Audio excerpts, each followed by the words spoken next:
Good morning, everybody, and welcome to the White House. Thank you so much for joining us. I'm Gail Smith. I serve on the National Security Staff, and I'm President Obama's Special Assistant and Senior Director for Development and Democracy. And the untold secret is that it's one of the best jobs in the building. Before we get started, I want to thank a couple people for helping to put this event together. Tom Khalil and Hillary Chen have done an enormous amount of really great work and helped significantly, and I think led the drive to bring us here today. So a shout out for Tom and for Hillary, and thank you.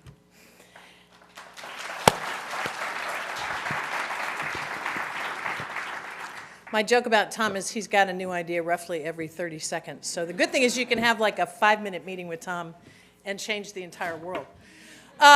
We're here today because of the power of innovation and development. And I want to read you something the President said at the time we put together, at his request, the first ever U.S. government policy directive on global development. He said, "A core part of my global development strategy is harnessing the creativity and innovation of all sectors of our society." He directed us to bring the game-changing innovations that you and others are creating to the table in our efforts on development. We're very fortunate that innovation is a theme of this administration across the board, and that we've got innovators and innovating institutions all across our government. We're especially fortunate that USAID was asked to take the lead on bringing innovation to bear in development, and USAID is headed by somebody who knows a little bit about this. One of my most affectionate images of Raj Shah is his warm embrace of a sweet potato in Kenya as he explained to Dr. Jill Biden the power of micronutrients and the impact of this fortified sweet potato. I mean, this is a man who works innovation into every utterance he makes about our development agenda and has done a terrific job of leading this. And out of respect, I do not call him Mr. Sweet Potato Head. So I also want to acknowledge that we've got an important member of Congress here today, Congressman Adam Smith, who I know personally has been a real champion of our development agenda for some time. Not only on the Hill in their normal day-to-day work, but as a leader of his community. I've had the pleasure of working with him on an event you did for constituents to make the case that development is important. So we want to thank you for your work and for being here with us. Here's what we learned in doing the study that led to our directive on development. It's not rocket science. The first is that we have the advantage of having a growing and diverse set of actors willing to come to the table in pursuit of our development mission, and that we can't do it without them. The call to innovation is a call for all hands on deck. It's universities, it's students, it's scientists, it's NGOs, it's governments, it's business. Everyone has something to bring to the table. The second thing was that development is about gains. We want to see progress on nutrition, on health, on food security. But it is fundamentally about change. And that's what innovation is about.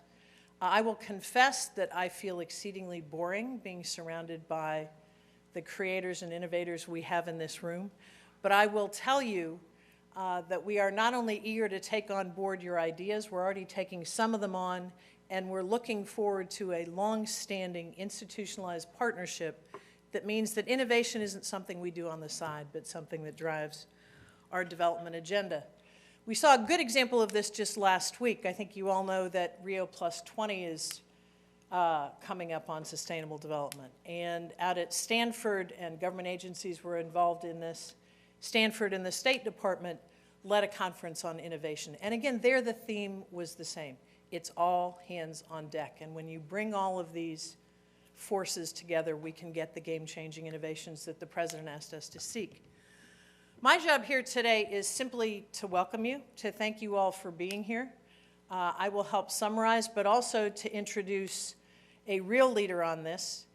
Dr. John Holdren is somebody I've had the pleasure of knowing when we each wore separate or different but related hats in a past life, but is somebody who, for me, I mean, when I think of Woods Hole, that was one of the first things, I'm older than some of you, but that was one of the first things I remember hearing about that was kind of about science and innovation and creativity. And John has a history there. He has a history as a professor, as an advocate, as a teacher, as a leader, and he has a great ability to translate knowledge into change. I say that because this is a man whose degrees are in aerospace engineering and theoretical plasma physics. My own degree was in practical plasma physics, John. But this is a man who, working closely with agencies represented here today, across the span of our domestic and international agenda, has been able to lead us and to advise the President on that fundamental thing we're all about, which is translating knowledge into innovation and change that will lead to sustainable development and dignity for all of the people of the world. So with that, I would like to introduce my friend and colleague, Dr. John Holdren.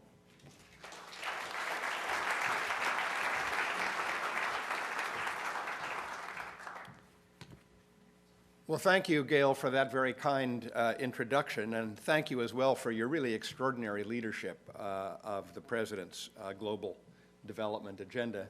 And by the way, Gail, you have never been boring. I also want to add a comment on my OSDP Deputy Director for Policy, Tom Khalil. It's not just that he has an idea every 30 seconds, he has a good idea every 30 seconds in sharp contrast to a number of our presidential candidates. I do also want to join Gail in acknowledging Raj Shah, the administrator of USAID, for his leadership in this domain, and Subra Suresh, the director of the NSF. Subra and Raj have a wonderful joint venture facilitating collaborations between scientists in the United States and in developing countries, and you'll be hearing from both of them later. In fact, we have a number of the administration's leaders in science and global development with us here today, and I also want to mention Francis Collins, the director of the National Institutes of Health, Dave Kapos, the Undersecretary of Commerce for Intellectual Property and head of the Patent Office, Kathy Wotecki, who is the Undersecretary of Commerce for Research, Education, and Economy, and also the Chief Scientist of USDA. Holy Moses, what a mistake. Of USDA, the Department of Agriculture. You know, commerce and agriculture sitting close together there, it's okay. It's really great to have this turnout of the administration's folks, and it's great to look out across this audience at so many old friends, familiar faces, as well as some new ones, to see the set of extraordinary people who are willing to assemble here to talk about innovation for global development. The President reminded us in the State of the Union address, innovation is what America has always been about. And I'd like to note that the ingenuity and innovation in the American people was on full display yesterday in the White House when we held our second White House Science Fair. The President hosted it, met 108 young men and women, mostly middle school and high school students, who were the winners of 40 different competitions on science, engineering, math, robotics. From around the country. They came from 47 states and the District of Columbia. Many of them brought their demonstrations, their displays, their projects. President spent close to an hour with them, crawling around on the floor with the robots, talking to the kids about what they did.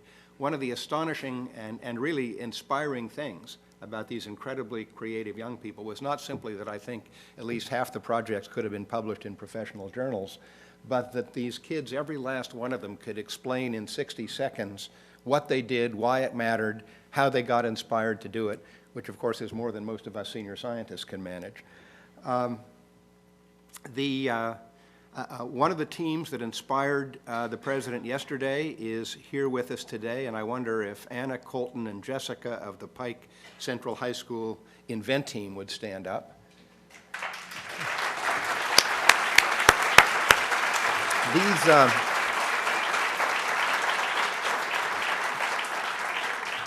These students created a lightweight portable disaster relief shelter. I examined it yesterday, ran my hands over it, which can be used after disasters to house people who've been displaced. It even includes a water purification system, a renewable energy source to power an LED light.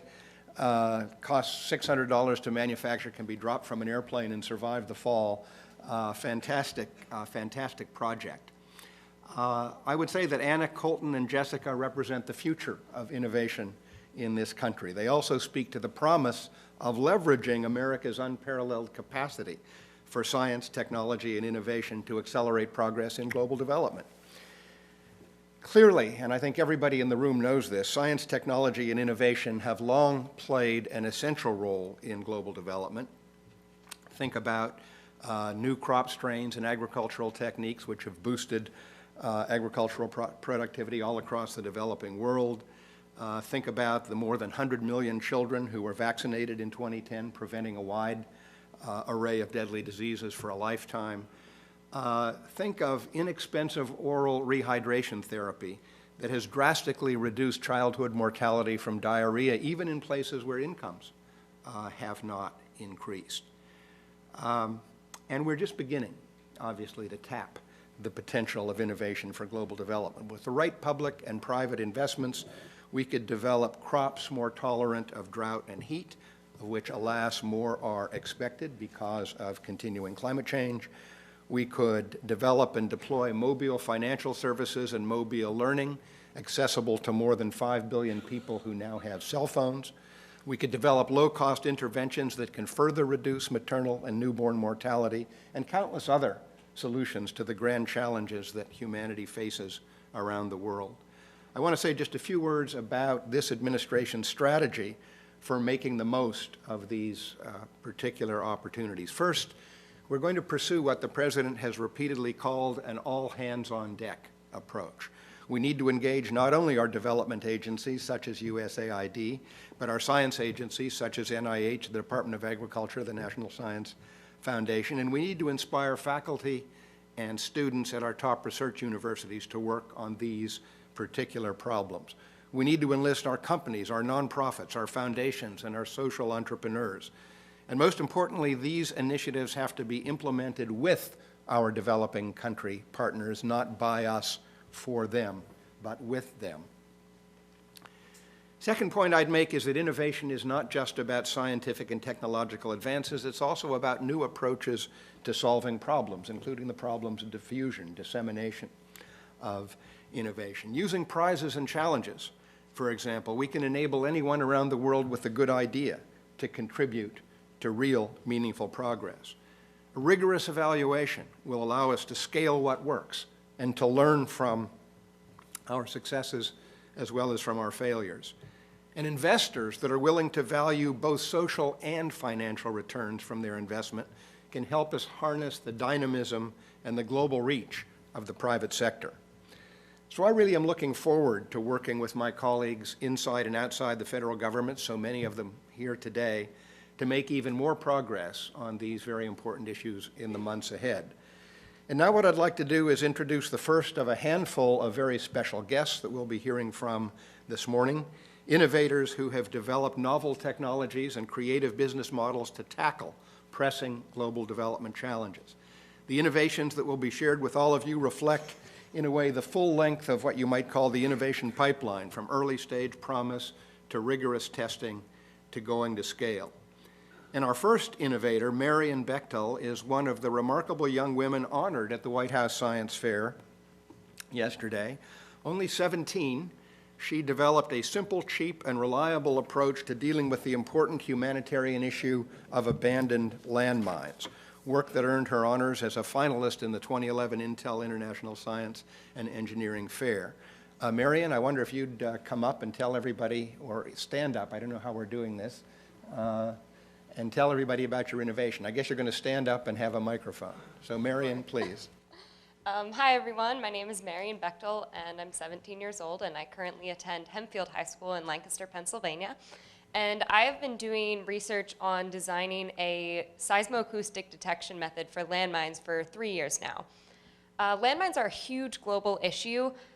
They've killed more people than all chemical, biological, and nuclear weapons combined, and over 70 million landmines infest 36% of the world's countries. They claim 500 victims weekly, which boils down to one victim every 22 minutes.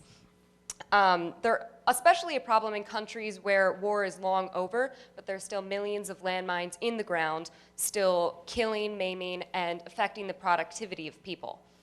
The methods that are used right now to detect landmines are most commonly metal detectors and probing sapper spikes, which, as you can imagine, are pretty inefficient and dangerous. So my research focused on developing a new method for landmine detection that was more efficient, but at the same time low cost, simple, and user-friendly. So this past year, I actually designed a prototype for a seismoacoustic detection device.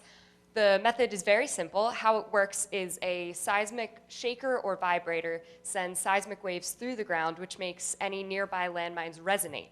This creates an acoustic field above the mine that can be picked up with simple microphones. So on the actual device, there are 2 microphones attached to the bottom of a metal detector I rescued from a dumpster. And one of them is wired in reverse to do noise cancellation, so it's canceling out background noise. So when these 2 microphones pass over a resonating mine, they're picking up the same signal but at offset time intervals. So when the sound is noise canceled, a characteristic swell, null, swell pattern appears in the sound audibly and visually, thus indicating the presence of a mine. So this method, I think, is a great potential alternative to the inefficient methods used now and could be more affordable for impoverished countries where landmines are a problem. I actually have a personal connection to this issue because I have cousins who live in Mozambique and have to deal with this daily threat. So I'm really hoping, next, obviously it's still in the prototype phase, so there's a lot of tweaking and testing still to be done. But I think it's really on a great track right now. The next step is definitely to improve its efficiency and then eventually move to accuracy tests and blind testing. So I'm really hoping that my research will contribute to the continuing and ever so important development of landmine detection technology. They also wanted me to speak today a little bit about how it's really helped me look at science and technology careers. Doing independent research like this has really opened my eyes to the reality and the wonders of the scientific process. I remember in 8th grade when I started this project, when I encountered unexpected variables and issues, it was pretty emotionally stressful for me. But in the end, I learned that that's really what science is all about. Science is 99% failure and 1% success, and the 99% failure is the really juicy stuff. I've told people before that having done this, it seems like, probably for most other scientists as well, science as a career seems almost like playtime for adults because it's just so much fun. I was raised in a house where science was cool. Both of my parents are geologists, and they made science really fun for me. So it's really led to this passion that I have today for science, and I just wish that every other kid could have the same experience that I've had with science because it really is a wonderful field, and once you get into it, it becomes an addiction. Thank you very much, Marion.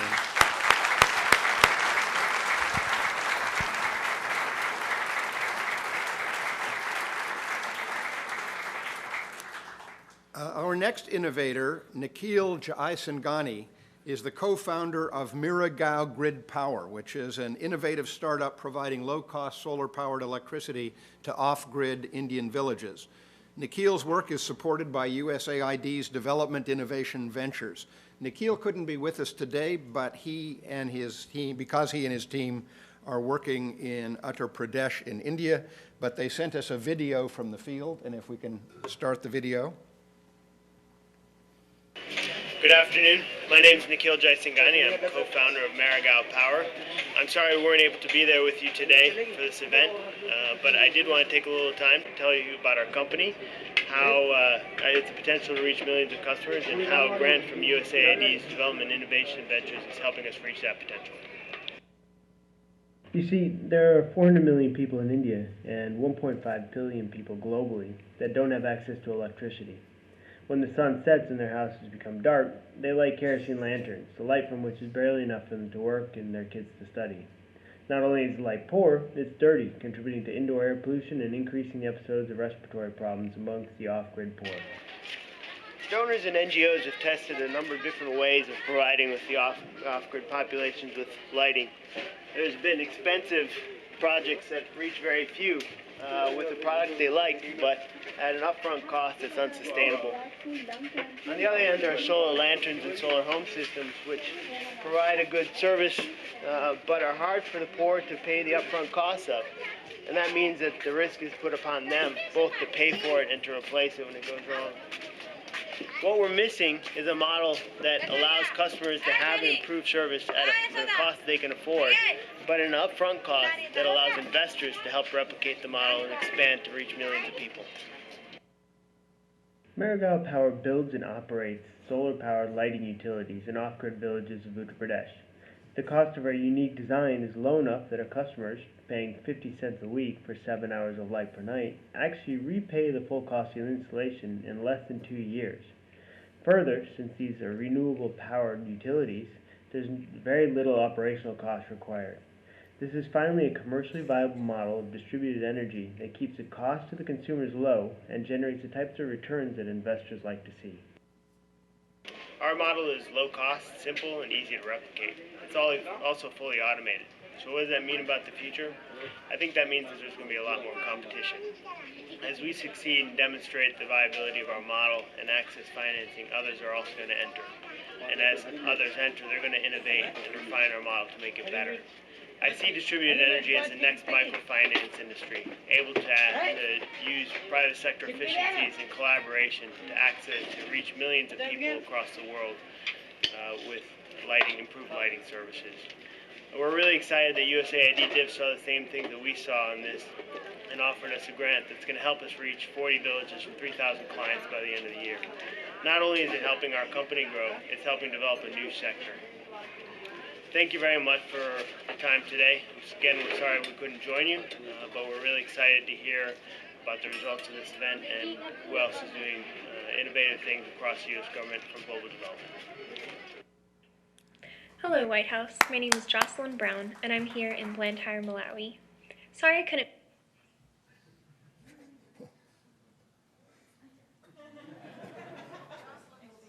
She will be back. That was a premature launch.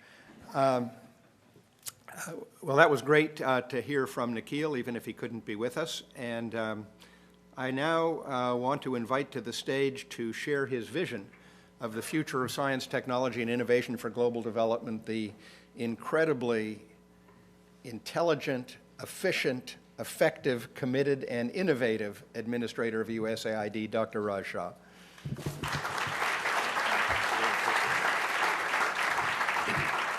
Thank you, and this is just great to have everybody here today, so thank you all for being here. Thanks, Gail, for your noting your graduate degree was similarly impressive in comparison to our country's chief scientist. A special thank you to John and Tom for the amount of passion and energy, and Hillary for all the work you've done in this space. And I hope it is apparent by the great turnout we have here from Subra Suresh to Francis Collins and so many other world-famous scientists, some part of this administration and others, partners and colleagues from around the world, that this is not just a USAID priority or a priority for one part of our government. This really is a priority across every part of our government. And sometimes it takes a lot of extra energy to make that happen, as Gail will know, but it is just very, very exciting to be here and to hear the stories of Marion and others. I want to also take a moment just to thank Peter McPherson, my predecessor, one of my predecessors at USAID for your support, and Adam Smith, who has raised the visibility of this particular work and this approach to development as part of our national security strategy and his important role in that space. I thought I would take just a moment to walk back in history a little bit, because in this very room, just a few months ago, we celebrated the 50th anniversary of USAID, which was created by President Kennedy. What I didn't know at the time was President Kennedy had a busy year, and in that same year created the Office of Science and Technology, which then became the Office of Science and Technology Policy. And it seemed very appropriate that these two things come together, because in fact some of the biggest successes in our history in global development have been at least in part inspired by significant scientific breakthroughs.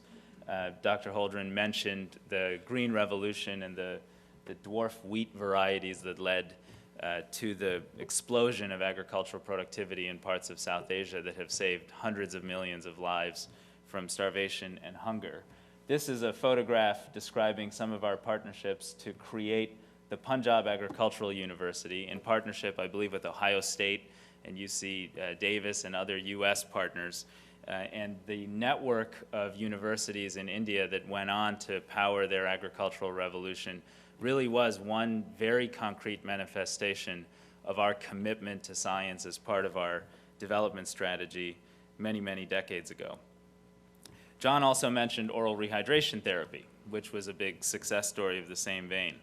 But the reality is, over the last several decades, we have unfortunately reduced our commitments in this space. Back when we were doing this kind of work, we were spending in 1980 $250 million annually in 1980 dollars to support agricultural partnerships and universities specifically as part of our international agricultural program. By 2008, that had fallen to, in 2008 dollars, less than $40 million. And we had essentially stopped engaging at the right scale and intensity American universities, the leaders of the world in science, research, technology, and education, in this tremendous mission we have to reduce poverty and expand the spread of human dignity around the world. But the good news is, under President Obama, Secretary Clinton, this incredibly talented and focused White House team, we're back. And we had the chance, Gail and I, to visit with Dr. Biden. This is the Kenyan Agricultural Research Institute. I will not talk about the orange flesh sweet potato. I'll talk about, drought-resistant maize varieties that are resulting in doubling or tripling of agricultural productivity in Western Kenya, in part due to partnerships that are part of the President's Feed the Future program. And the fact that Dr. Biden spent time in the greenhouses talking to scientists, most of whom were African women scientists, many trained in US universities, and some with continued research partnerships with American companies and universities, was a great example of the fact that we can have these kinds of big success stories today if we reinvest in this space. This is a photograph of a gentleman using the new GeneXpert tool. And for those of you that track tuberculosis diagnostics, you'll know that TB has been diagnosed in the same method for about 125 years. But now there's some new technological breakthroughs, and we are committed through PEPFAR and USAID and so many other programs to accelerate the introduction, because just having a great new technology doesn't do much if you don't invest early in making sure that countries with high prevalence and incidence of the disease are using that technology, and you raise volume so you can lower costs and make it accessible very, very broadly around the world. We've also, in health, invested in trials to create a new microbicide gel for women to help them protect themselves from the spread of HIV/AIDS, and based our new HIV program on the great new science and technology coming out of the NIH and Dr. Fauci's work that shows that combination prevention can result in huge gains in the reduction of mortality from HIV/AIDS. So across the board, we're trying to make science, scientific insights, technological advances a core part of our overall approach. You'll hear later today from our colleagues that are partnering to use mobile phones, which could very well be the biggest technological breakthrough in development over the last 15 years in very innovative ways. So I won't get into this particular example, but it is of our efforts to use mobile phones in Afghanistan to do everything from pay police officers who now get experience in their pockets a 30% increase in wages when they get paid by mobile payments, not because we're paying them more or the government is paying them more, because they're receiving the full amount of their payment, because we've cut so many middle partners out of the process of getting them their salary. That's improved their attendance, their call to muster rate, which is what they talk about, from a security perspective, and it starts to give you optimism that you can have enough public and civil service capacity to enable an effective transition of our own troops and our own presence. Next slide. So in order to take this to the next level, we are very excited today to announce a new higher education solution network that we would like to create with American colleges and universities. And we have been, frankly, inspired by the fact that there are so many talented young students and leaders around the world that are using their energies to engage in science and technology for the sake of development, whether it's that incredible story, Marion, about landmines and the work you're doing, or the things we see coming out of campuses across this country. We know that there is a huge amount of American ingenuity and talent that is focused on advancing development goals. And we would like to support that by supporting deep institutional partnerships with universities around this country. We've done webinars, I know, that have had thousands of participants, so that gives you just a sense of the amount of interest in this effort. I'll tell you, and Gail was with us when we sat with the president and described this. He came up to the edge of his seat and said, I'm going to go to the universities and launch these programs myself.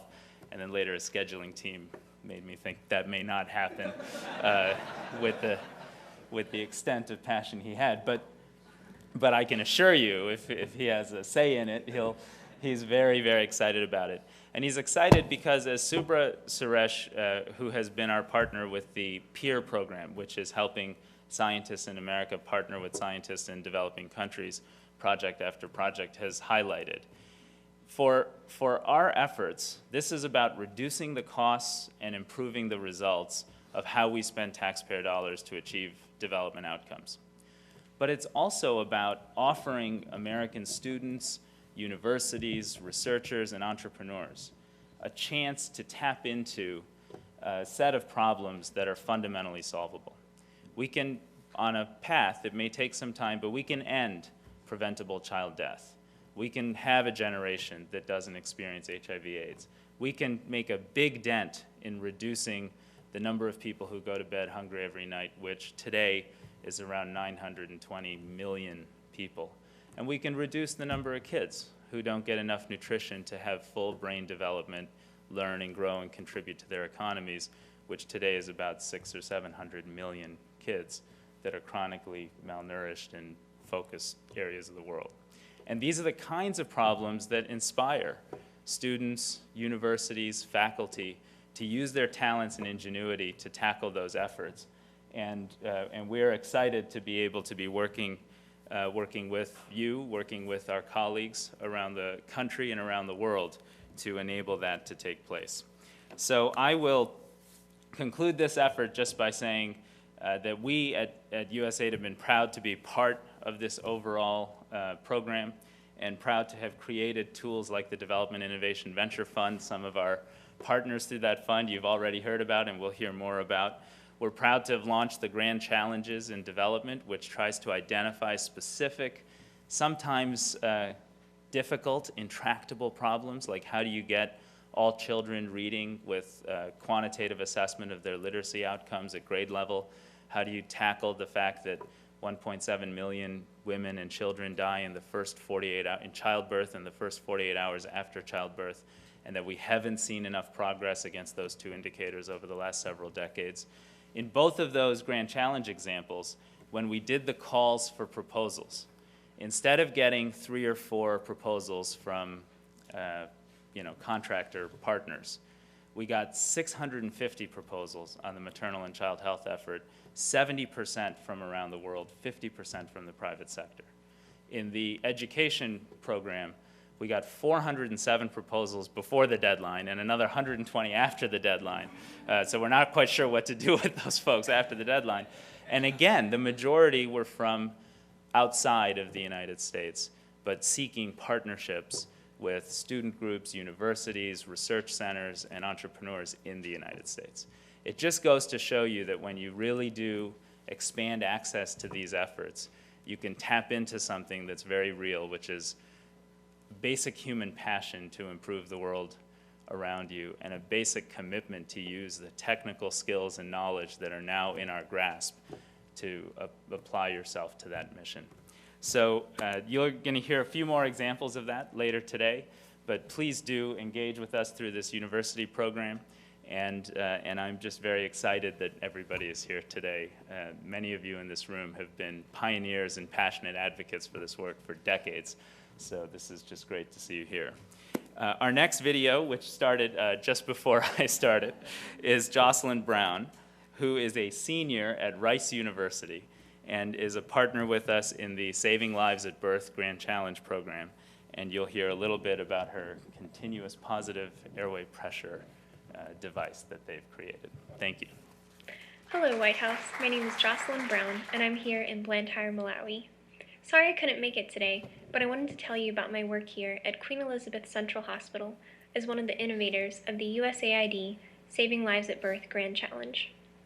During my senior year at Rice University, I began to develop a low-cost bubble CPAP device to treat respiratory illness in infants, the leading cause of global child mortality. Over the past few years, I have continued to work with our team of engineers, doctors, and nurses from the US and Malawi to further develop and test our device. CPAP is a proven technology in the US, but it has not been widely used in the developing world because it is too expensive. We plan to change that by implementing our CPAP device first in Malawi and then expanding to other developing countries.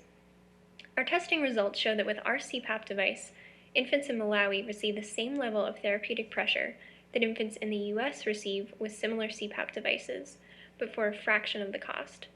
In the developed world, CPAP systems can cost as much as $6,000. Our CPAP device can be made for as little as $160.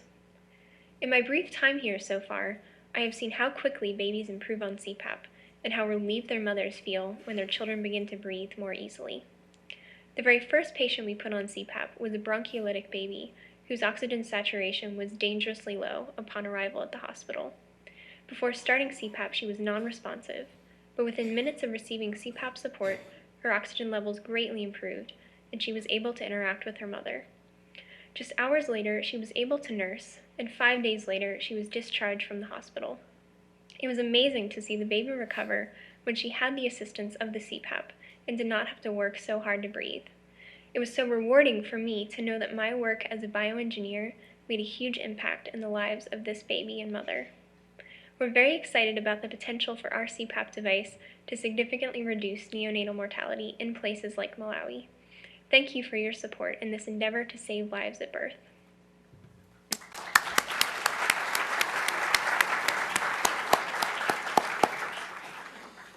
We were really fortunate to have Jocelyn and so many other student partners work with us through the Saving Lives at Birth and hopefully also through the All Children Reading Grand Challenges.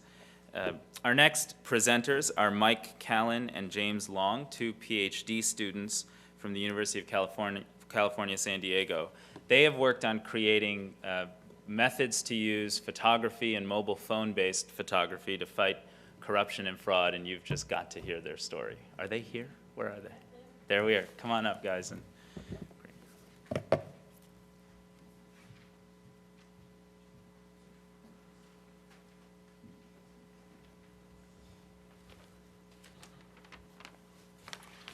Well, thank you, Dr. Shaw, and thank you all for being here. My name is James Long, and this is Mike Callan.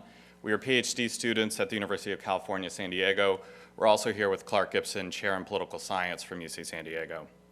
In September of 2010, we received a Development Innovation Ventures grant from USAID to develop and test a new election monitoring technology designed to reduce electoral fraud. Fair elections are a cornerstone of democratic government, but many elections in new and fragile democracies suffer high levels of electoral fraud and corruption. The U.S. and its allies expend a great deal of resources on shoring up these elections in these countries. We believe that there is much to be gained from using proven, cost-efficient, and scientifically rigorous technologies to detect and reduce this fraud. We set out to answer that challenge using the following monitoring technology that employs a randomized control trial. We start with a large sample of polling stations, 471 in Afghanistan, which made up about 8% of the total number of polling stations. We then send local observers to deliver a letter to polling station managers in half of our sample. The letter states that the local observers will photograph the station's final vote tally. The observers then return after the polls close with digital cameras and smartphones and take photographs of these paper tallies at both the stations which received the letter and those that did not. And by measuring the different kinds of possible fraud in the treated and controlled stations, we can document the effect of this technology. Our results from the experiment in Afghanistan are very promising.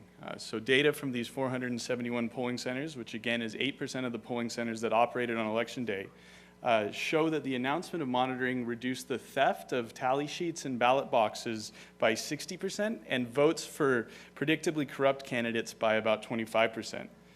Building from this initial success, Qualcomm Inc. partnered with our team from UC San Diego to engineer a smartphone application that we used in a much more ambitious experiment in Uganda's 2011 election. We went to a sample of 1,000 polling centers that was both nationwide and representative in that experiment. Again, we find strong evidence that the announcement of monitoring reduces the theft of election materials, and we find even stronger reductions using forensic fraud measures. We developed this technology from the outset with the explicit goal of scaling it and spreading it both through viral adoption and crowdsourced implementation. We envision a new tool for citizens to hold their governments accountable through free and fair elections and with minimal foreign assistance.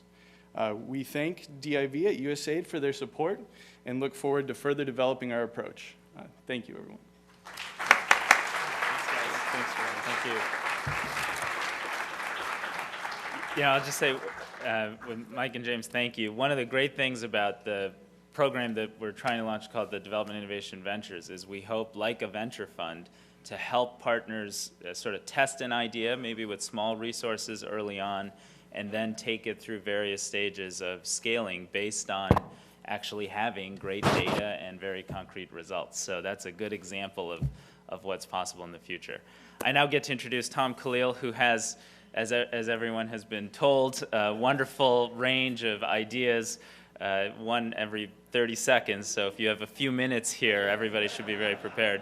But in all seriousness, you know, Tom, it is so wonderful to have someone who is connected, passionate, smart, and persistent inside the White House to make this happen and to make this be a real priority for our entire federal government science policy and scientific community. So thank you, Tom, and please take it away. I think you're going to introduce the panel.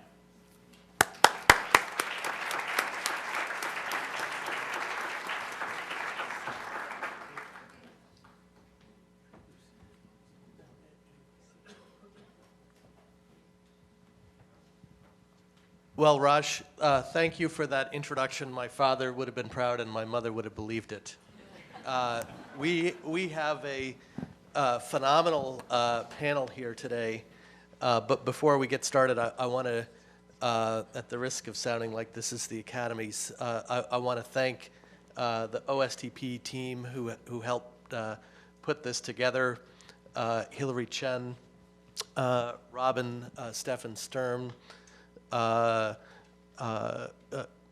Quentin Palfrey, Nick Maynard, and Bess Evans. So please give them a hand for all the work they did in putting this together. I also want to thank all of the agencies that worked hard on the implementation of the President's policy directive. That's really what we're here to celebrate, not only what they've been able to accomplish in the last couple of years, but new initiatives that they're announcing today, and a number of our private sector partners, universities, and national labs who are also making commitments today. So thank you for all the fantastic work that you've done. Now we're going to get started. We're only half an hour behind schedule, so I'm going to ask our phenomenal panelists to be as pithy and succinct as possible.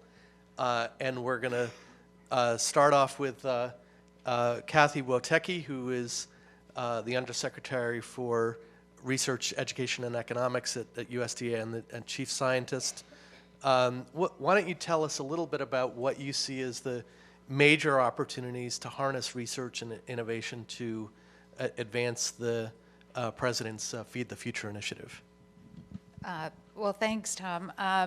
We really look at ag science as being at the heart of the long-term economic development solutions.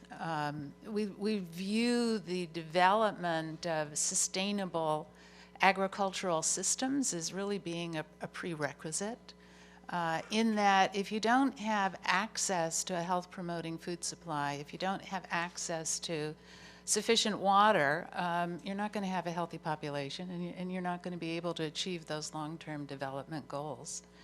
And the development of those long-term agro-ecosystems that are going to be producing that range of health-promoting foods for populations really has got to be based on the best science that we can bring to bear, because we're facing some really hard conditions. One is with the projected population growth, the necessity for increasing agricultural productivity, at least in the range of 70%, perhaps more, above what we're currently producing. We have new estimates coming out of the UN that a quarter of the world's arable land is severely degraded. We know that 70% of water is going into irrigation systems. And we have also, with changes in weather and climate, unpredictability, the emergence of diseases of crops and livestock that have not occurred in certain areas now being present, as well as the emergence of new pests and diseases. So we face some enormous challenges, and it's science that really needs to be brought to bear to provide for that intensified agricultural production that we're going to need for the future. Great. And you have recently launched some new initiatives that are going to increase the impact of some of the agricultural science that USDA has been supporting. So can you say a word or two about those? Sure. We have two recent announcements. Let me, in view of time, mention one, and if we've got an additional time to mention the other. We've launched what we're calling a system, an information system called GRIN Global. It is actually coming out of the information systems that we use to manage our own collections of plant genetic resources. We recognize that this is an incredibly valuable asset for scientists around the world who are doing crop breeding using either traditional or genetic engineering approaches. And we also recognize that around the world, the plant gene banks, seed banks that exist are using a variety of different technologies. But by making this information system available globally, in a variety of different languages, from Arabic to Russian, that we're going to be increasing scientists' ability to access these very important germplasm resources. And those scientists could be in universities, they could be in government labs, and they're in private companies. So it's going to be opening up this very valuable germplasm for multiple applications around the world.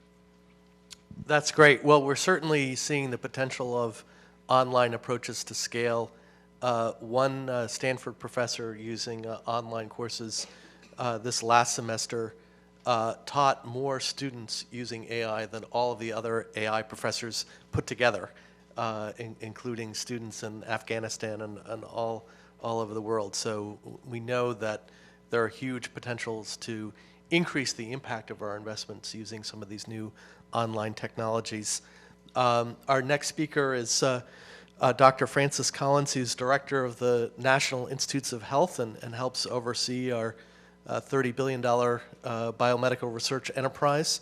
And Francis, I know from the very beginning that global health was one of your top priorities, and I'm wondering if you could say a word or two about what you see as some of the most exciting opportunities to reduce the huge gap in life expectancy between developed and developing countries. I'm very happy to be part of this program, and especially to hear from the innovators who have already inspired us. It sort of seems like the rest of us should get out of the way and have as many of those presentations as possible, because that's our future. I do want to recognize a couple other folks from NIH who are here. Roger Glass, who's the director of the Fogarty International Center, overseeing much of our global health research. Dr. Rod Pettigrew, who oversees our research in bioengineering and bioimaging with a lot of the technology that I might mention. If we had lots of time, I could go into great depth, but I'll mention one or two. And also Mark Rohrbaugh, who's the head of our tech transfer office, who is part of the reason why we're here, because of a new announcement or two that I'll mention just briefly. I am passionate about global health. I've had the privilege of serving as a volunteer physician in rural Nigeria on several occasions. It seems to me that our world has boundaries that are increasingly blurred, that if we want to see peace and harmony throughout our globe, one of the best tools that we have to achieve that is to give ourselves to this effort in trying to improve the health of all nations. And NIH is deeply committed to that. There are some very exciting things that we can look at right now as opportunities. Raj Shah already mentioned this notion of the first AIDS-free generation, that might actually be within our reach.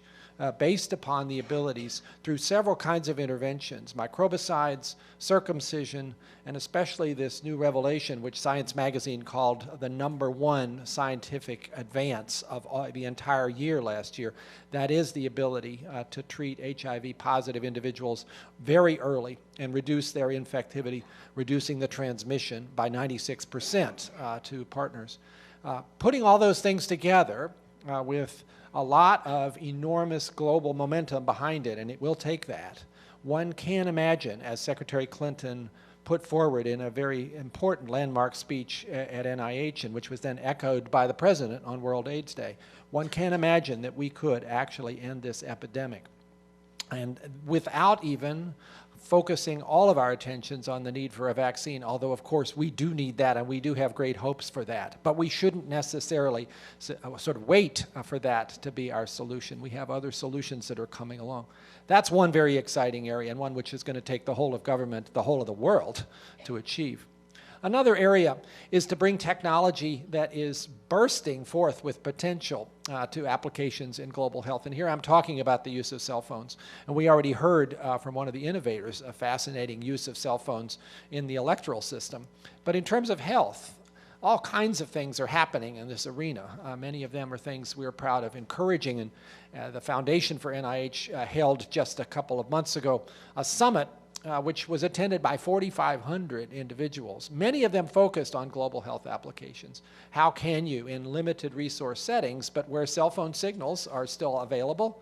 By the way, when I recently visited India, my cell phone signal was a lot better there than it was in the middle of Washington, D.C., so tells you something about where this is going. One can, in fact, begin to use these kinds of applications, both for prevention and for treatment. Examples abound, cell phones being used to transmit microscope pictures from a low resource setting to an expert who can then interpret the view. Cell phones being used to monitor compliance for individuals who are taking medicines for HIV, AIDS, or tuberculosis.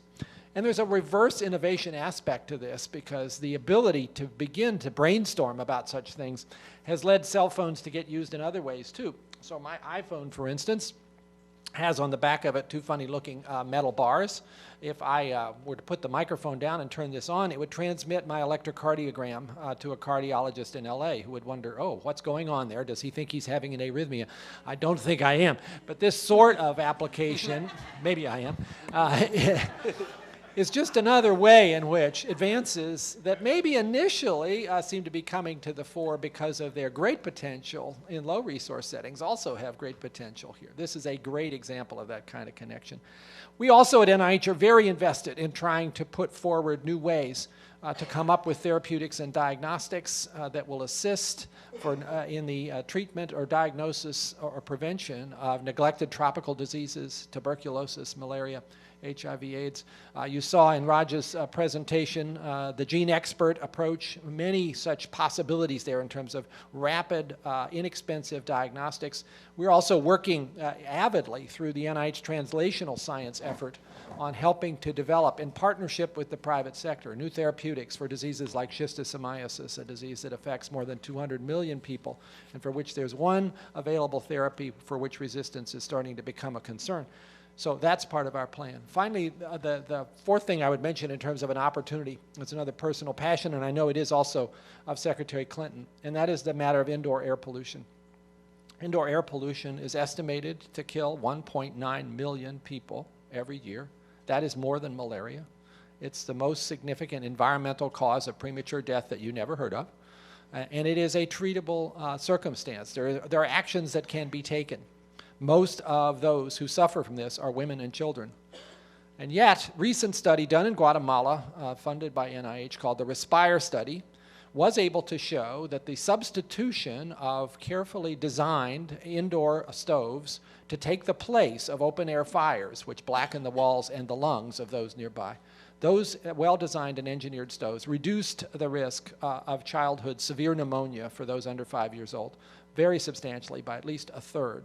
So the evidence is there, and the goal, therefore, of trying to put such efficient stoves in 100 million homes by 2020 is one that I think we all ought to embrace. And it's a great opportunity, again, to bring together the skills of engineers to come up with cost-effective stoves. Not only does this improve health, it also improves the environment, because the current means of cooking often is very high in particulates that foul the environment.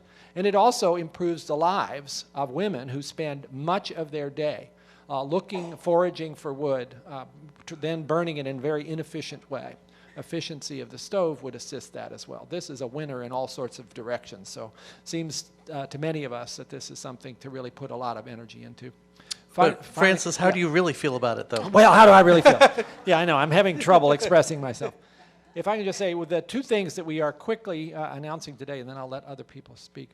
There is an effort to try to make patented materials from NIH and FDA available much more readily for nonprofit organizations that wish to use those for investigation of new approaches to neglected tropical diseases, to AIDS, TB, and malaria. And that is something that's being announced by NIH and has already been adopted also by the University of California at Berkeley.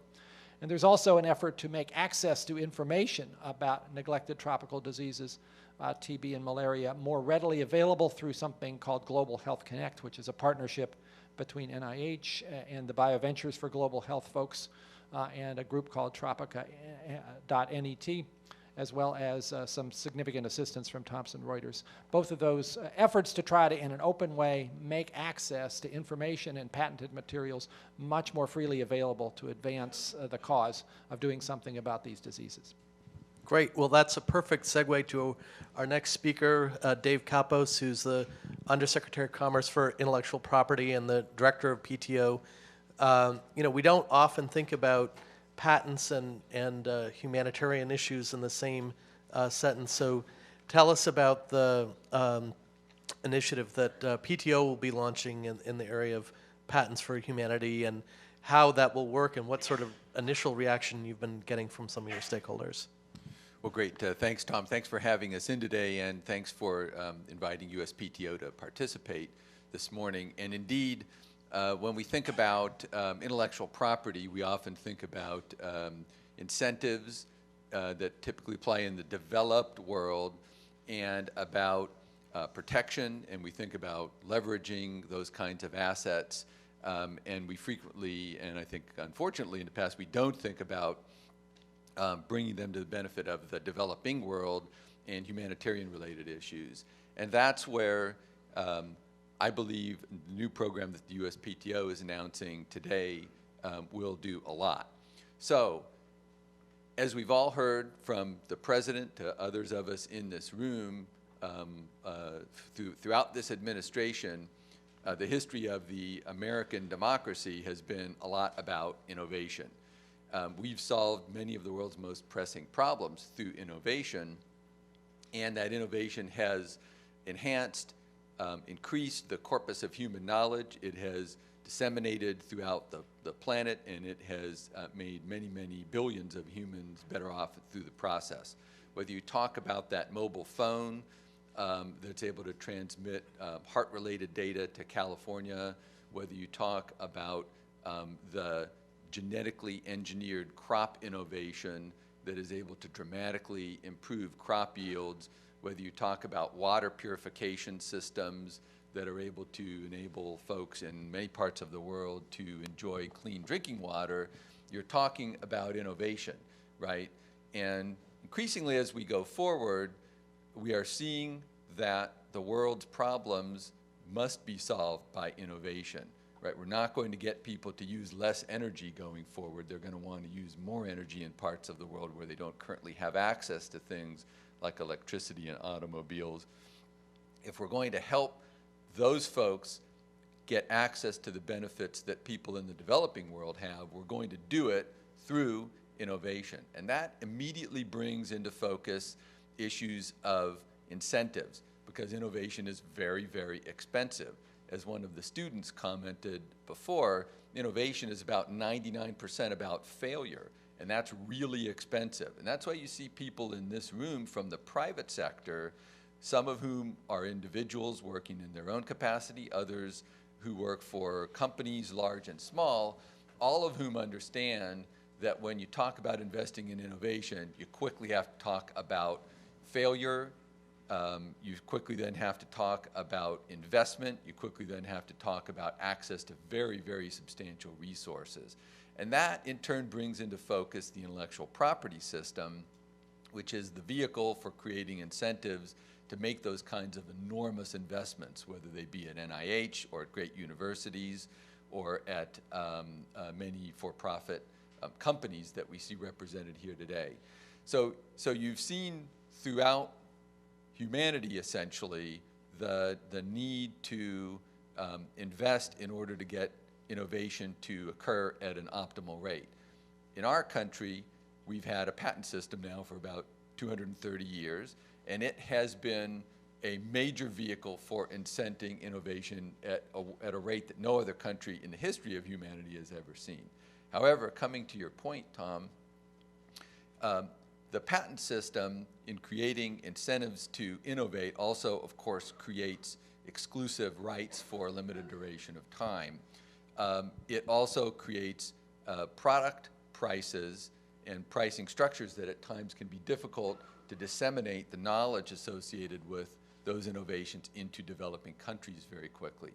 So seeing this conflict, this tension, we set about in the Obama administration, particularly in the Department of Commerce and in the USPTO, to try and work with our stakeholder community to think through ways that we could reduce that tension, that we could actually improve through the patent system the flow of innovation from great innovators, whether they're in developed countries or developing countries, to those who are in need, also whether they're in developing countries or developed countries. And that is what we're announcing today, the Patents for Humanity initiative. For the first time, a program developed in close coordination with our stakeholder community to enable innovators who are using patent-protected technologies for the benefit of humanity, for the benefit of impoverished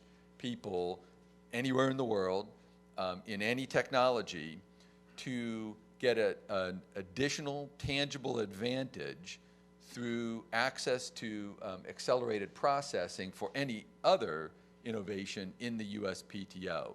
So the idea is we champion, we point out, we incent further humanitarian-based innovation and dissemination of patented innovation through humanitarian efforts by offering any of three specific incentives in the USPTO: access to our very valuable re-examination processes by jumping to the head of the queue, and that this is a long queue, but somewhat unfortunately, that's a different subject, but by offering this fast access, you get a very valuable benefit.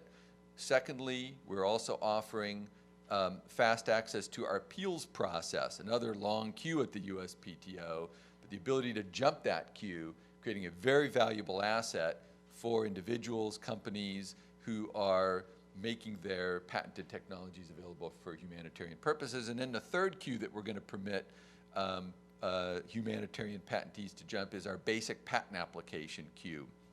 So any of those three scenarios, if you've got a patented invention that you are putting to a humanitarian use, defined broadly, we will permit you to take any other piece of work that you've got in front of our agency and jump it to the head of the line, hopefully enabling you to put more good stuff into the stream of commerce and do more in order to advance the cause of humanity. So thanks again, Tom. Great, thank you.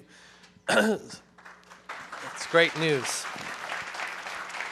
So next, we're fortunate to have Carol Dahl, who's the executive director of the Lemelson Foundation, foundation that really has at the heart of its mission harnessing invention and innovation to improve the human condition. And I know that you've done a lot of thinking about the innovation process and how it can be harnessed to address some of these big challenges that we're talking about. So wondering if you can say a word about the methodology that you're developing at the Lemelson Foundation to go from a problem to an invention to then trying to scale it up so that it reaches millions, if not billions of people. Great, thank you, Tom. Pleasure to be here, and actually a nice segue here from the people before. So I'm from the Lemelson Foundation. Just a word that our mission is actually around promoting and identifying inventors and invention-related enterprises as a way of stimulating both the U.S. economy and also improving the lives in the developing countries. So in the developing countries, how do we think invention is involved? Well, we think it's important to actually create a pipeline of new inventors and also inventions and invention-driven enterprises to actually improve the lives of the poorest in the developing countries. We see two real applications of inventions. In fact, you've heard some examples of those today. One is actually that inventions can directly affect the basic needs that humans have. So in other words, access to effective medicines, other types of effective health interventions, access to clean water, sanitation, and also energy. But in addition, inventions can also provide ways for people to both increase their income base as well as manage their income. So opportunities to create better agricultural processes, improve seed stocks, also create ways to manage money electronically, which frequently the poor don't have. So there are lots of opportunities for invention, but is invention enough? No, and Tom actually alluded to that, which is one has to take invention and actually translate it into a product that reaches people. And we have found, and I think the world has found, that the most sustainable way to actually do that is actually to result in private sector enterprises that can actually create products and distribute them on a reliable basis to people. So we think there's huge potential actually in the development space to see the birth of invention-driven enterprises that can actually create products that can affect and improve the lives of the poorest populations and actually translate them into application. But there are three things that we see that are needed to actually make that effective. And that is, first of all, you have to understand the problem. But you have to understand the problem in the context of the people you're trying to work with, the customer that you're trying to reach. So it's absolutely critical to frame the challenge from the eyes of the people who you are trying to work with and the customers you actually want to reach in the long run. The second piece is you actually have to think about, is there a value proposition? No matter how wonderful and intellectually compelling your argument might be, unless there's something of value to the person on the ground, they're unlikely to make the behavioral change or the investment that's needed to actually take up the product and use it in their own lives and therefore reach their lives and improve their lives. And the third piece is you have to continue the cycle of invention. The first invention is never enough. So you have to continue to iterate and actually take into account the needs of the people as well as the value proposition that you define, the business that you want to create for the long haul. And that means that you have to bring to bear great design practices, you have to bring effective engineering, state-of-the-art engineering, and you also have to bring to bear creative material science and all the other physical sciences and biological sciences, depending upon the problem you're trying to solve. So we think that's critical, but we also see that there's a huge opportunity and lots of enthusiasm to engage in this space, and one of the biggest areas we see is students across across the world, both at our own high schools. You heard today from an MIT Invent team. Lemelson MIT supports the Invent Team program, and the students who are here, who were introduced earlier from Pike Central in Indiana, actually are members of that program. It's a great program, a great opportunity to introduce students to the problems that are out there, give them the opportunities, the hands-on experience, the introduction to engineering and design principles to create products, and then to actually begin to learn about entrepreneurship, how you translate those things into practical application. At the collegiate level, we also sponsor the National Collegiate Inventors and Innovators Alliance, which is another opportunity for people with great ideas to take them into an innovation cycle, learn about entrepreneurship, and begin to get funding to launch those invention-based entrepreneurial endeavors. And then I'd also mention it's absolutely critical to make that link, and I think Dr. Holdren alluded to this earlier today, link into the developing countries. And so we also support incubators in countries, but I think it's essential that we build those bridges. We see great examples. One example would be a team that launched from MIT through the National Collegiate Inventors and Innovators Association called Promethean Power Systems, which is actually creating refrigeration units that are going to allow farmers to get better value for the milk they're producing. Right now in India, you have a huge spoilage of milk. As the grid goes down, they can't keep the milk cold. It can't be collected in cooperatives and actually disseminated in effective ways, and so farmers lose value and they lose income. And so, in fact, they're creating a tool. They've now partnered with Vilgro, a social enterprise incubator that we fund in India, to actually take that into a business and have built capacity on the ground to take that to dairy cooperatives, and that, in that sense, both create a business but also create value for the farmers they're working with. But I think I'll stop right now. So principles being, you need to have all 3 points. You need to understand the problem. You need to think about a business proposition. And you need to continue to invent and innovate. Great. And what advice would you have for the U.S. government, particularly the development agencies, as they try to increase their interaction with our research universities, both at the faculty and student level, and the skills that you're talking about, problem definition, opportunity recognition, design thinking, entrepreneurship, are these skills that can be taught? I think they are, and I think there's a real opportunity. But I think one of the things that was touched on earlier today is the opportunity for the U.S. government to actually define the problems and also engage the universities in the exercise of identifying the problems and really understanding them and building those bridges. I think there is opportunity to integrate training around the important science, technology, engineering skills, and also weaving in design, because design is actually the way in which you create that iterative interface with the user and begin to understand how do you adapt those problems into practical applications. But we have to integrate with that entrepreneurship, so business skills are essential to that training. Great. Next is Bill Gaeta, who's the head of the Global Mobile Products Division at Visa.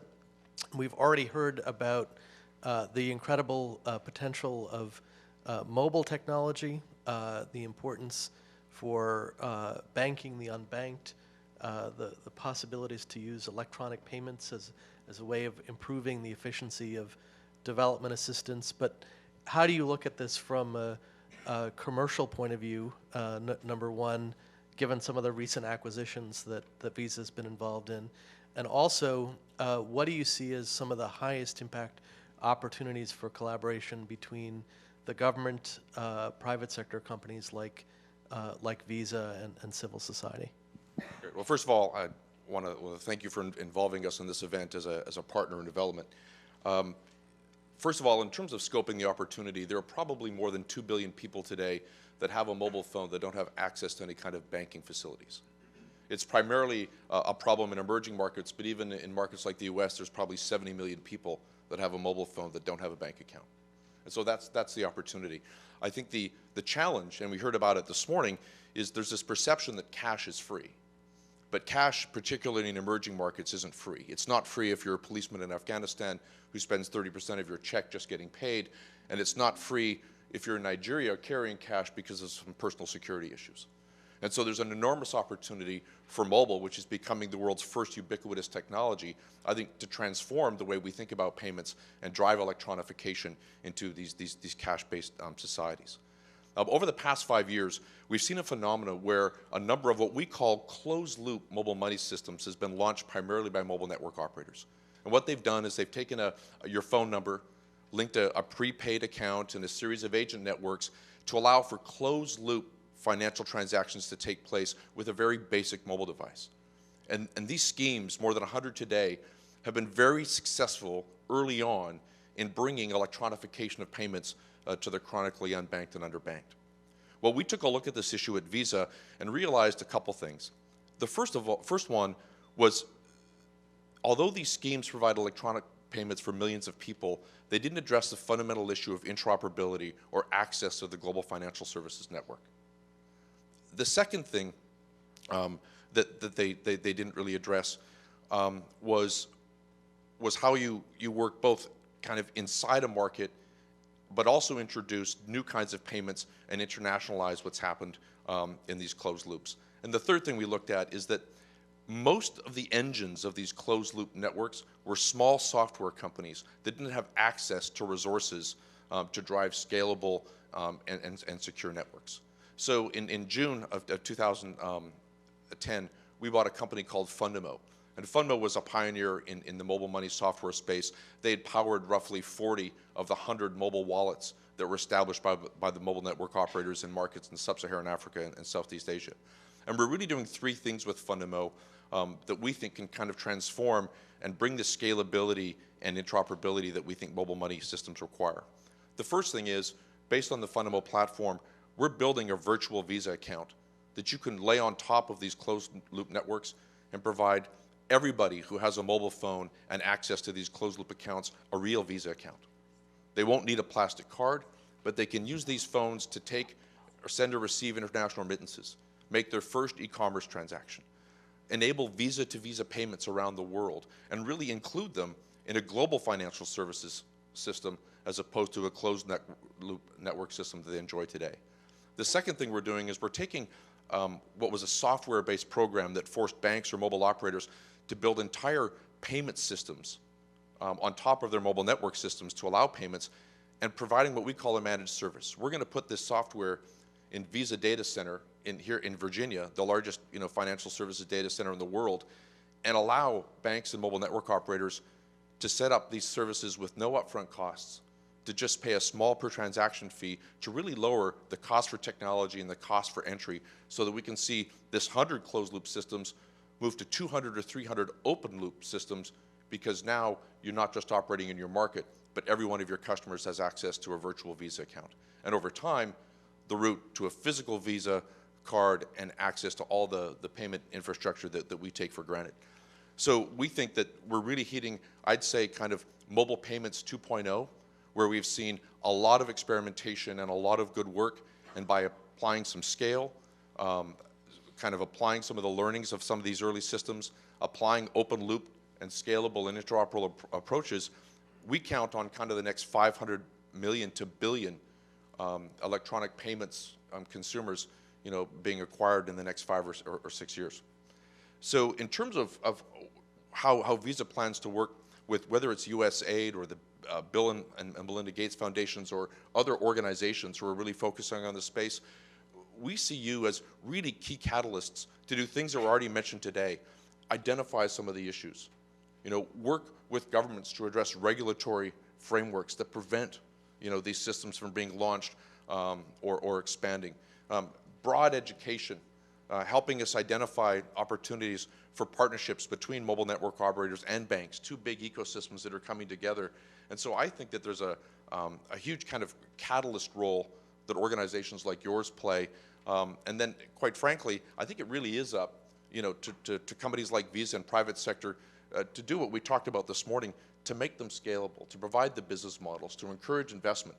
Because in order to go from, the work that you do and those initial investments and identification of the problems to sustainable global systems that we need to create, we're going to need, I think, significant investment with the private sector in partnership with organizations like yours. And so, again, we're delighted to be here today. We plan to work with USAID and other organizations represented here. You know, I don't know if you know Visa very well. We've been around for 50 years. We operate in more than 200 markets. But until recently, we've really focused on the physical card and, quite frankly, the affluent population of the world. With the acquisition of Fundamo, you'll be surprised to hear that Visa's third largest office is now in Cape Town, South Africa. And so I think that we're a partner in emerging markets and developing markets for the long haul. And again, we look forward to working with you. Great. Well, in addition to having a great panel, we also have a phenomenal audience. I see a lot of people that I've had the opportunity to work with for decades now. And so we want to open it up to you to ask some questions. If you could stand. We've got some folks with roving mics. And if we could ask you to keep your comments or questions short and to the point, that'd be great. Good morning. My name is Clifford Samuel from Gilead Sciences. Gilead is a biopharma company in the Bay Area making medications for life-saving diseases, HIV, hepatitis, and leishmaniasis. I don't have a question. I just wanted to thank David for his comments. I think what you're doing is phenomenal. We've done a technology transfer to Indian generic partners so they can make Virid and Truvada or HIV medicines, and that's reaching 2.1 million people today. Those kinds of policies that you've just put in place will certainly help us to continue transferring our know-how in our medications in HIV and hepatitis B.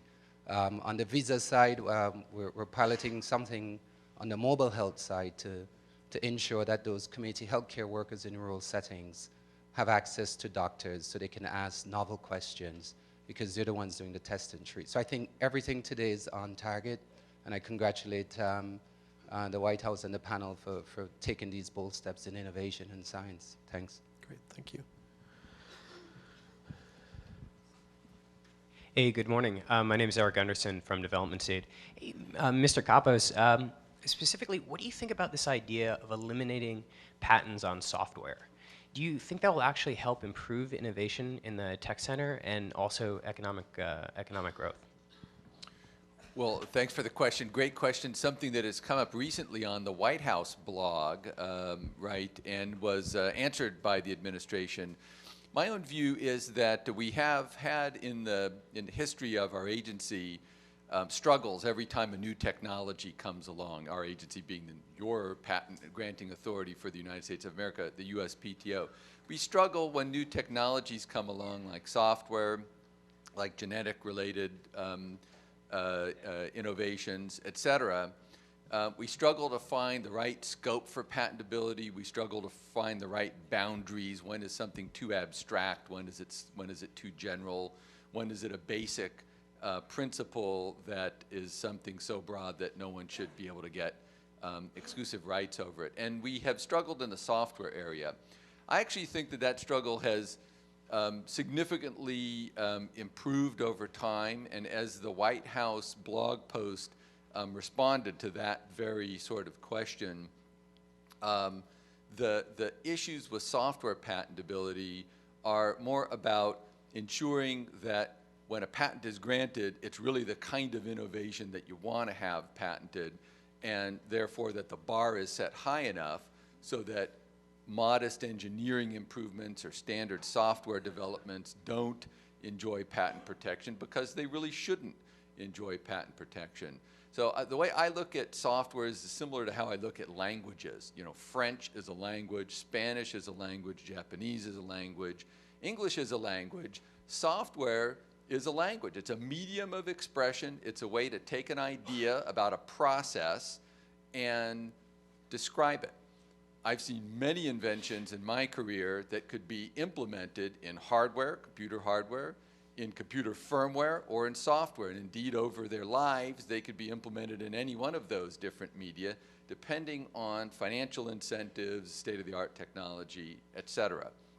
So software is the language. we don't have any problem with patents being in Spanish or French or English, and I don't think that by the same token that software is the issue per se. The issue really is finding the right scope for patentability, setting the bar high enough so that those patents that we do grant in the software area are ones that everyone in this room would look at and say, oh my God, that's a great innovation. That person made something so fantastic that it does deserve to be protected. Thank you.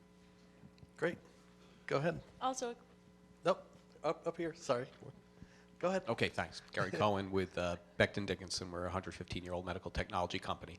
And I'd like any of the panelists to comment on what I believe we're seeing as a trend and a change in the expectation of the role of the private sector. I'm going to overgeneralize just for a minute, but let's say around 2000 to 2003, in the response to the HIV/AIDS pandemic, a big expectation to use donations to address pandemic diseases in the developing world. Then the middle to the end of the last decade, emergence of public-private partnerships, deployment of core competencies, and in some cases like at Grameen Health, on a nonprofit basis, sustainable but nonprofit.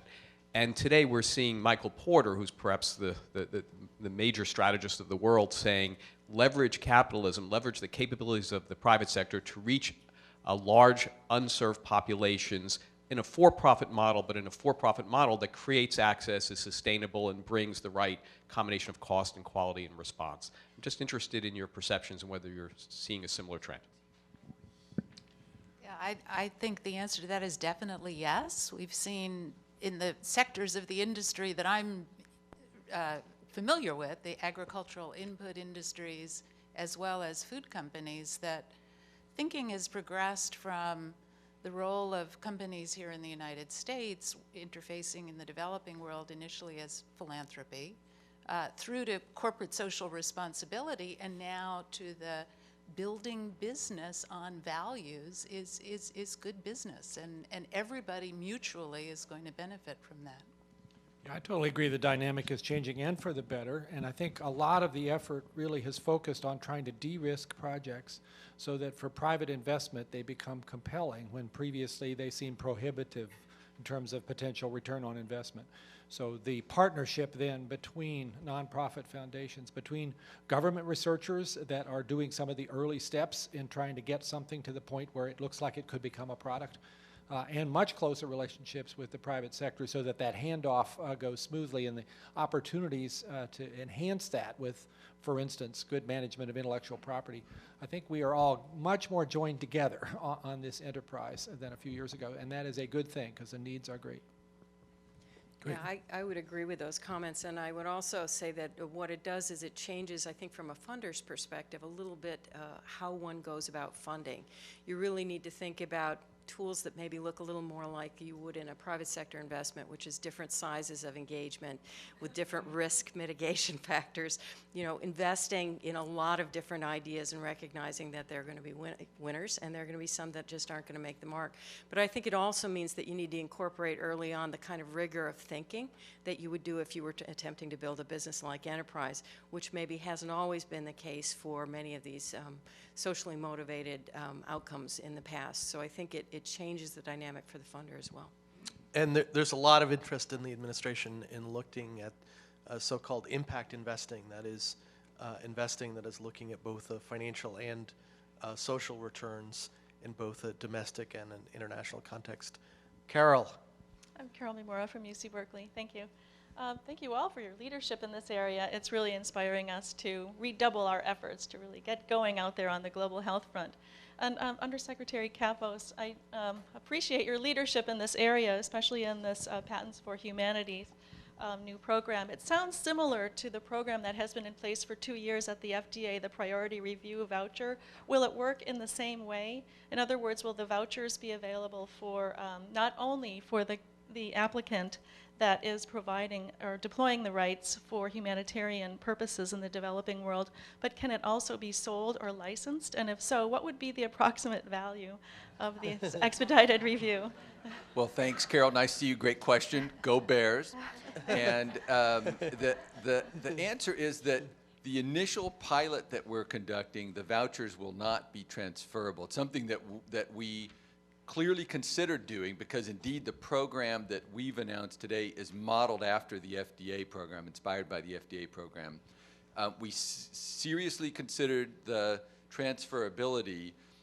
We determined in the end that we actually probably lack statutory authority to do that at the USPTO. The FDA has a statutory authority that we don't. So we would love to see a move within the U.S., say, research and development community, great universities, encouraging that kind of statutory change in the future so that USPTO can be more expansive. We view the transferability as potentially hugely increasing the value of these vouchers, but we're starting with a pilot that is going to make the vouchers not transferable between parties. Great. Well, I know we have lots more questions, but unfortunately, we've got to wrap things up at this point. So please join me in thanking our terrific panel.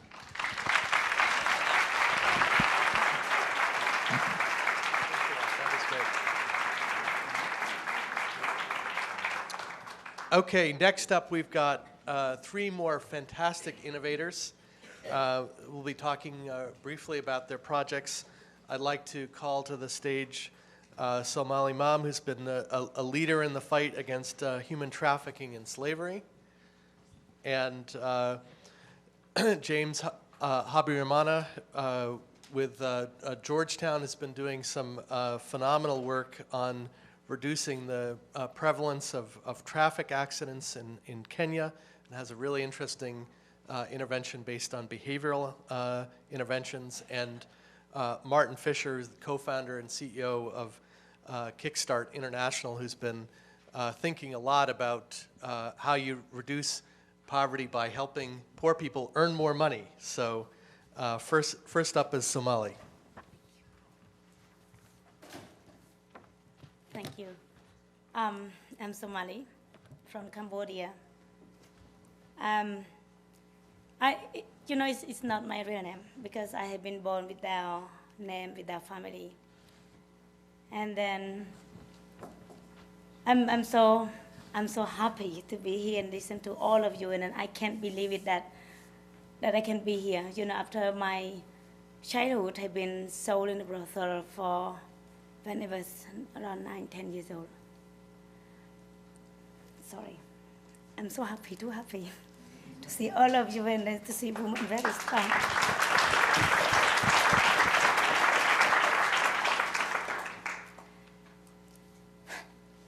After sold to the brothel when I was 9-10 years old, more than 10 years in the brothel, I escaped in 1990. And then I'm able to found the foundations, helping the girl and the victim on the field work. And then come here talking about technology, that I feel great because more than 10 years in my country, I was lonely, working all the time. My daughter had been kidnapping, no one knowing. And then after I get to know Nick Christoph, half this guy. And by technology right now, I'm not lonely at all. When I have something, just like 2 months ago, we have one girl, 13 years old, had been sold in the brothel, and then I'm just going there and take the picture and send to Nick Christoph. And I want to help her to save her from the brothel. But how I can save her, because it's not easy. It's not easy because the brothel owner, where she is so big, it's so powerful. And by technology, I can let him know, and then he come to Cambodia with a team and helping me. Of course, that, save the girl, we can take 5 minutes to save them. But we need to take, we must take 5 years, more than 10 years, more than 5 years to rebuild them for a broken spirit, and like myself. So today, my association, we have been saved more than 7 girls in Cambodia. And so I'm here because it's not about 7,000 girls I have been saved. But I'm here to talking with you because it's estimated by 1.2 million, 2 million children have been trafficked every year. Every year. I work on my fieldwork, I can say some girl, but I cannot end sex slave. I cannot end it. And you know, I know what is suffering in a brothel. To be locked in a brothel, to beating is not good life. So I'm here for the innovation. And then I'm here for like technology and innovation. I love us to reach out with the people, to share our story with the people, to let you know about our life, and then to make the people speak out about that. And that it's not easy for me to speak English because my Khmer and my English is confused. And then when I'm too happy, emotional, and everything go together. So I'm so sorry. And right now, we partnership with Half the Sky, and you will see Half the Sky film. All the crew, Nick Christoph was in Cambodia, participate they live with us in the center.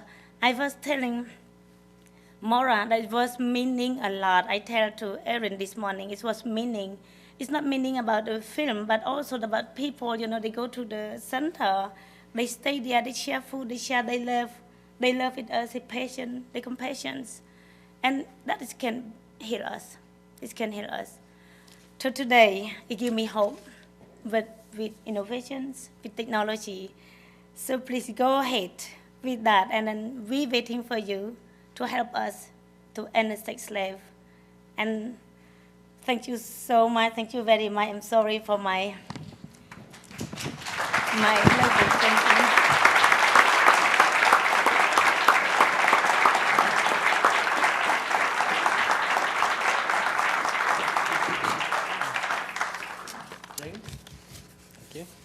Hello, my name is James Habyarimana.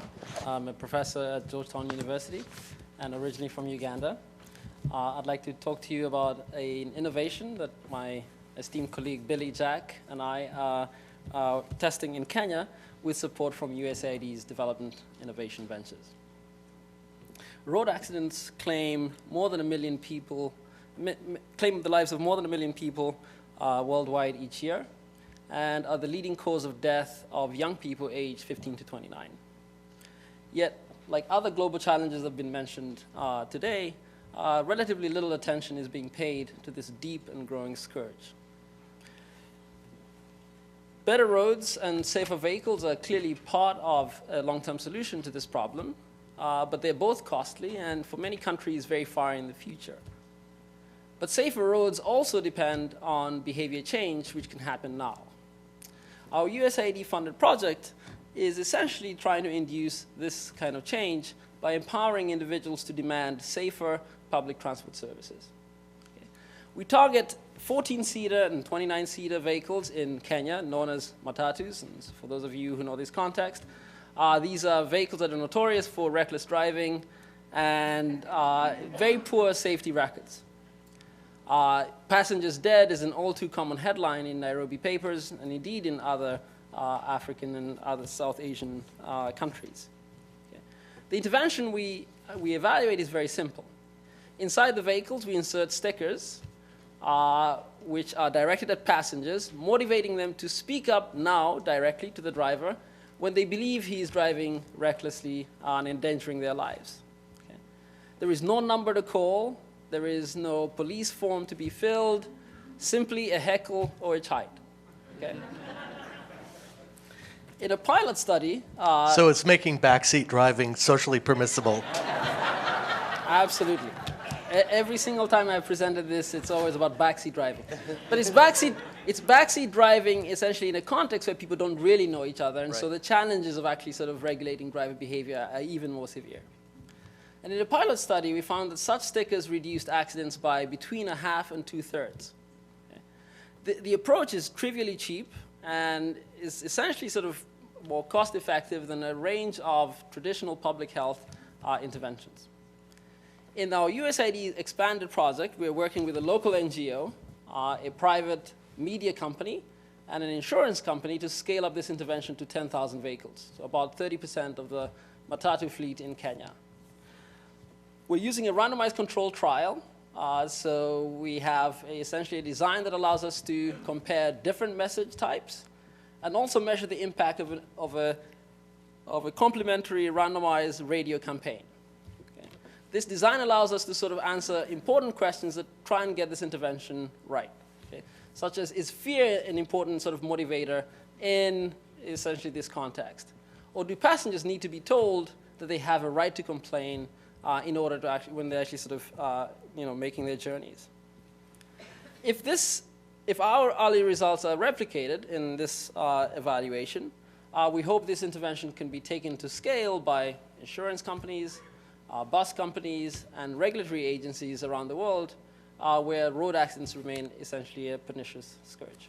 Great. And James, just one last point, and that is you've got some preliminary data on what the life years saved per dollar might be? Right. So our preliminary calculations from the pilot essentially suggest that it costs, this intervention is very, very cheap. There's stickers, they cost less than $1.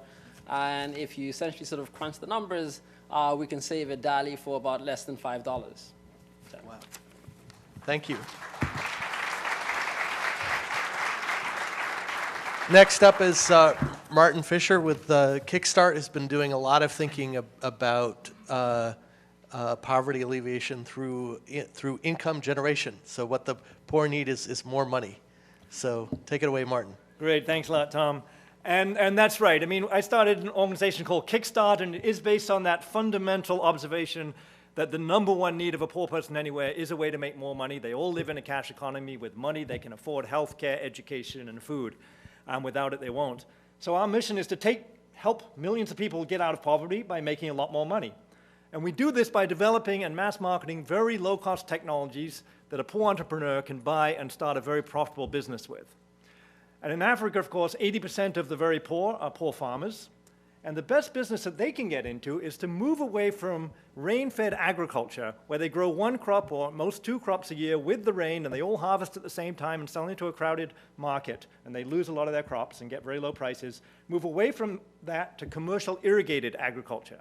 With irrigation, you grow high-value crops, you grow them throughout the year, and especially you bring them out at the time when the price is highest, when nobody else has any crops. You can make a lot of money with irrigation, but there's almost no irrigation in Africa. Less than 4% of the land in sub-Saharan Africa compared to 42% in Asia. So it's huge potential, but no technologies. And so we designed a line of human-powered irrigation pumps we call the Moneymaker pumps, little Stairmaster machine that retails for $100. And you can irrigate 2 acres of land from a shallow well. You have a hose pipe under pressure, just like a garden hose pipe. You can push water up a hill and actually irrigate 2 acres. Another pump is a $35 pump, a Moneymaker hip pump. You can irrigate 1 1/4 acres, again with a pressurized hose pipe from any water source. We mass produce these pumps in China to very high quality, and then we sell them through a private network of retail shops across Kenya, Tanzania, Mali, and Burkina Faso. 450 of these retail shops. We also have wholesale shops in another 13 countries across Africa, and we sell to big NGOs in bulk sales by containers. And we have to do major marketing campaigns, of course, to get people to use these pumps. And then we measure the impacts. And on average, a farmer who starts irrigating with one of these pumps makes an additional $850 net profit per year, and this transforms their lives. I could tell you stories all day, but I don't have time.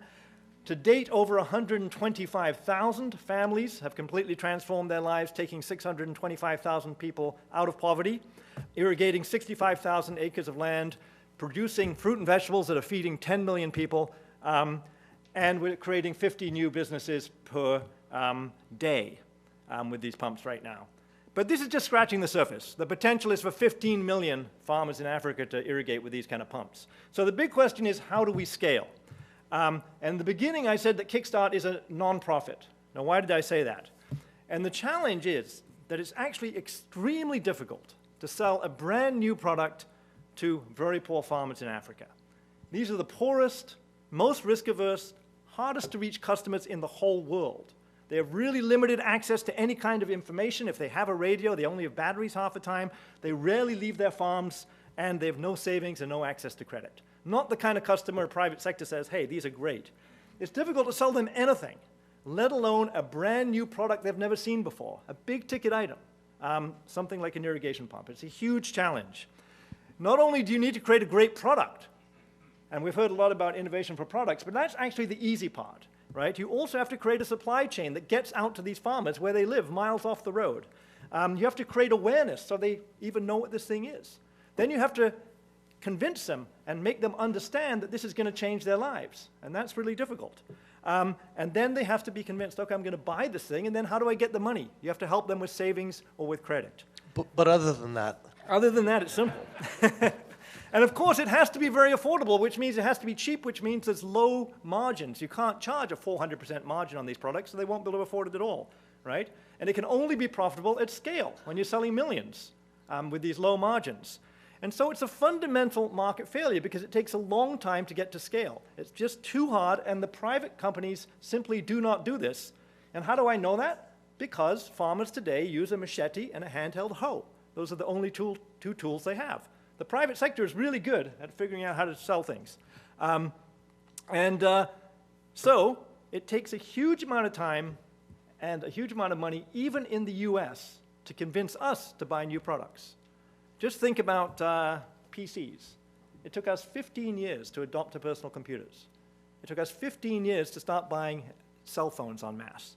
It took us 10 years to change the way we shop, to buy things on the internet.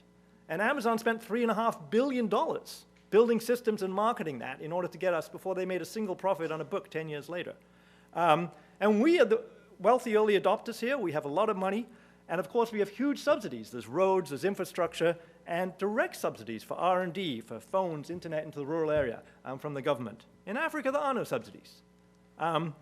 And so at Kickstart, we use donor funds to build that market demand. Okay? We run huge marketing and sales campaigns. We've got 160 commissioned sales staff out there every day demonstrating on the farm to the people where they are. We have live demonstrations at fronts of the storefronts on market days. We use radio, we use promotions and discounts and competitions. We have a farmer-to-farmer referral system. We partner with everybody you could partner with, the government, outgrowers, banks, MFIs, other input suppliers. And we're leveraging cell phone technology, because you have to. We introduced cell phone layaway, where you can now make layaway payments, open a layaway account and buy these pumps on layaway. We are introducing social networking, introducing crop insurance to sell with our pumps. And eventually, if you have the right technology, you can get a technology to a tipping point where the sales do take off.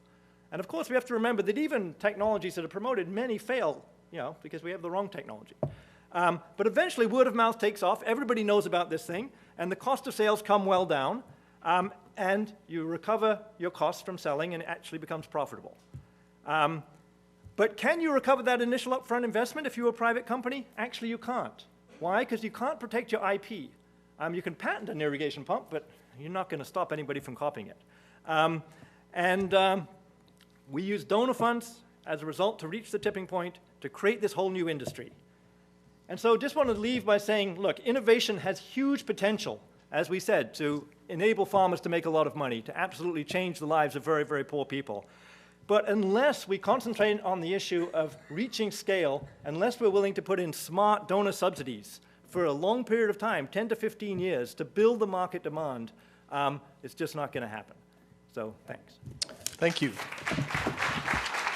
Please join me in thanking all of our innovators. And, it's very easy to talk about whole of government. That's a phrase that just sort of rolls off the lips. But the woman who really makes it happen because of her leadership and her vision, and probably most importantly, her sense of humor, is Gail Smith, who's going to give us some concluding thoughts. Gail. That's such a setup. It's like, okay, now for some stand-up. Anybody who leaves here and isn't excited about the potential is obviously not breathing. And I want to close by taking something Martin said and going back to where we all started, in addition to thanking everybody. And that is this thing about all hands on deck. Because the issue really is, how do you get to scale? And someone said at the beginning that there's innovation in the technologies, but there's also innovation in diffusion.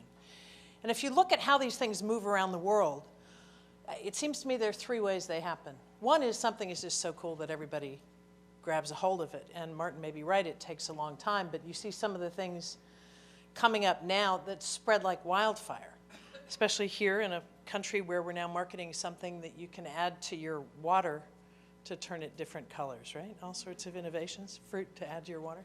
Anyway, so one is just kind of popularity and it seizes the imagination. The second is force multipliers.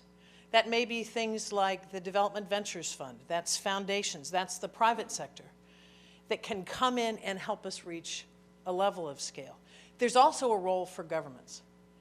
Now, good governments are governments that facilitate participation and change on the part of their citizens. And I would just like to note one thing that really excites us in this whole enterprise, and that is, I've worked on development for many, many, many years. I have never seen the point at which we are today where the combination of connectivity and information flow means ideas are moving around the world, but also, and significantly, we've got more and more leaders who've got skin in the game and who are interested. We're finding in food security and in health, there are ministers, there are presidents who say, I heard about this really cool thing. What can we do with it? So I would just ask you to think large, not just about the creativity of your ideas, but how we can work together. We have this big building called the State Department, which does diplomacy. And if we've got ideas and things that could spread and there's a step a government needs to take, put it on your list and we'll help work that because we think we've got some leaders around the world who want to join us and you. With that, we're going to move now to breakout sessions.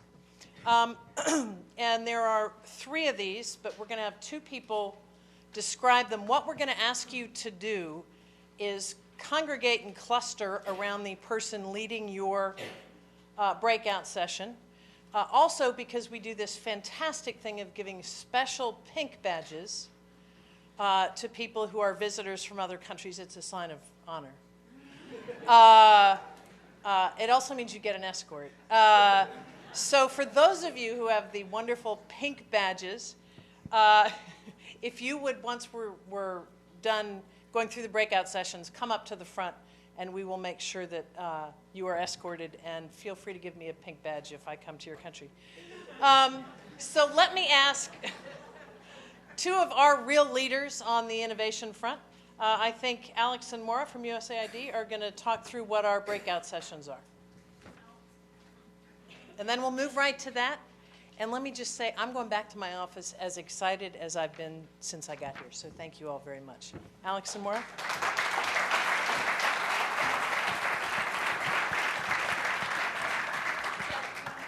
Sure. So I'll talk about the bottom 2. We talked a lot about scaling. That's absolutely critical. How do we accelerate the diffusion? That's going to be a group that's going to go to room 230A. And it may have said in your handout that I'm co-chairing that, but actually Jane Wales from the Global Philanthropy Forum is, so we're excited about that. Jane, can you just stand up so people can see you and collect around you? The second one is a mobile money revolution. We think it is a real development imperative across all sorts of outcomes. I'll be leading that, so you can cluster around me. And Alex. Thanks. And I'm going to be talking about how do we actually engage universities and global youth. And one of the things we've seen today is youth don't know the boundaries of impossibility. They're not afraid to try big things. And the question is, how do we take all this great knowledge, enthusiasm, excitement for development on American campuses, on developing world campuses, and bring it to help us solve big problems at USAID?